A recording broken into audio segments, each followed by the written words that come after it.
Welcome back. You are watching GlobalEye. Russia has set up a secret weapons program in China which will be used to build long-range attack drones. These drones will be reportedly used in its war with Ukraine.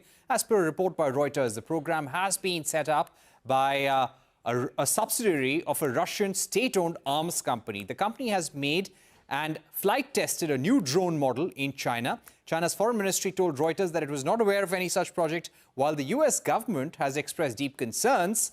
The US National Security Council said it has not seen anything yet to suggest China was aware of these transactions or that there was a government involvement in facilitating the production of these lethal weapons. We continue to have our conversation with Ambassador Kanwal Sibal, Robert Soofer and Major General Dhruv Katoch as well.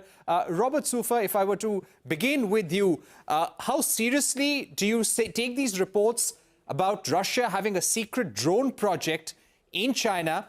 The US has been worried all along that the components that are being used in Russian weapon systems right now, a large extent, at least 70% of them are coming from China. So would you dismiss these reports outright? Would not dismiss the reports. I haven't studied the reports, so I don't know their validity, but this is just further evidence of the collusion, the collaboration between Russia and China. You know that for the first time ever, in our annual our nuclear posture review and our national security strategy, we've made the point here in the United States that we need to deter now two major nuclear powers, both Russia and China. And this is just another example of how it's important that we now take into account the growing Chinese threat and the possibility that we could be engaged in a conflict against both countries, either simultaneously or near sequentially. Right. General Katoch, how do you think this is going to change China's role or the world's perception of China's role in this war?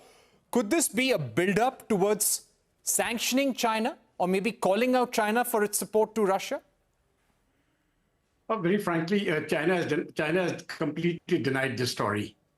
And as far as the US is concerned, the State Department has also not confirmed it. So there is a doubt as to what exactly has happened. But one statement which comes out that, they say that the Chinese government is not aware of it. Now, if there's some facility in China, there is no way in which the Chinese government will not be aware of what is happening. So to that extent, that statement itself appears to be, which has been issued, quite absurd. But there is a point. You see, China has been supplying components and sub-components to Russia as far as their war effort is concerned. And all these are dual-use items. They are actually supplying the engines for the govt A1 drone, which is again a kamikaze drone, and it's a long-range kamikaze drone. Now this is the upscaled version of that particular drone. So firstly, I don't understand why should Russia even think of manufacturing it in China when you can manufacture it in Russia? It doesn't make sense. And why should even China go down that road unless they wish to have a joint production or something? So to me, there are too many question marks as far as this is concerned. But should it actually work out, should it actually be proved to be true, then I'm afraid China will open itself to sanctions. Those sanctions will be very severe. And considering their current economic situation, they will be deeply impacted. Whether China has taken that risk to go down that road or whether this is just a make-believe story as of now, time will tell. But at the moment, it is all, there is no confirmation yet as to what exactly is happening on the ground. Parikshit. Right. Ambassador Sibal, how worried would you be about a situation like this? On one hand, Russia revising its nuclear doctrine to send out a message to the West. Secondly, reports emerging that Russia and China are colluding to make drones which are being used to attack Ukraine. So what are your thoughts in terms of the larger dangers involved?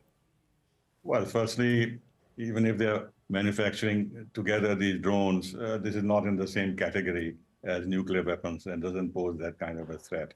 Maybe their drones will become more efficient and will be able to reach deeper into Ukrainian territory, whether they'll be able to penetrate the Ukrainian defenses because they have become pretty powerful with the aid of the West is an open question. Secondly, these reports, to my mind, first of all, I have no direct knowledge. I can only speculate. I would say that this is the kind of disinformation that is coming out from Western news agencies, prompted by certain interests who want to create the impression that China and Russia are collaborating, and speculatively preempt the possibility of China actually getting involved in this kind of collaboration with Russia. Thirdly, the word used were collusion and this and that, but, from the outside, I don't see why, if the whole of Europe, NATO, United States can supply arms to Ukraine to fight Russia, to impose a strategic defeat in Russia, and there is so much moral breastbeating if China supports Russia. Why? Why can't China support Russia? Now, by the same logic. And finally, sanctions.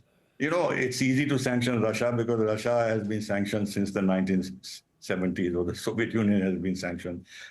And there's not much trade. Of course, with Europe, there was considerable oil trade and this and that. Otherwise, between the United States and Russia, there hasn't been much trade. But look at the volume of trade between United States and China. It is the biggest trade partner.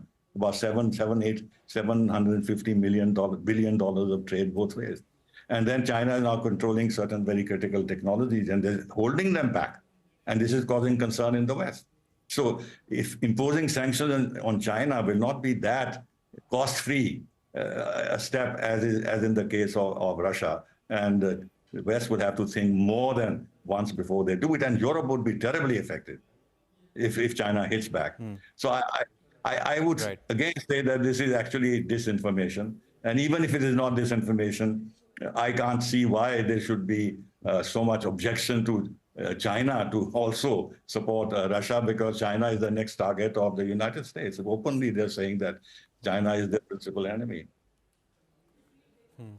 Right. Thank you very much, gentlemen, for joining us on the program. Clearly, we are in times of war, and you see different kinds of warfare on both in the battlefield, in the cyber world, and in the media as well. Thank you very much, Ambassador Sibal, Robert Cooper, and also General Katoch for joining us on the program. With that, we've come to the end of GlobalEye, but we will keep tracking all big international stories for you through the next week, and keep joining us on GlobalEye. Thank you for watching. Goodbye.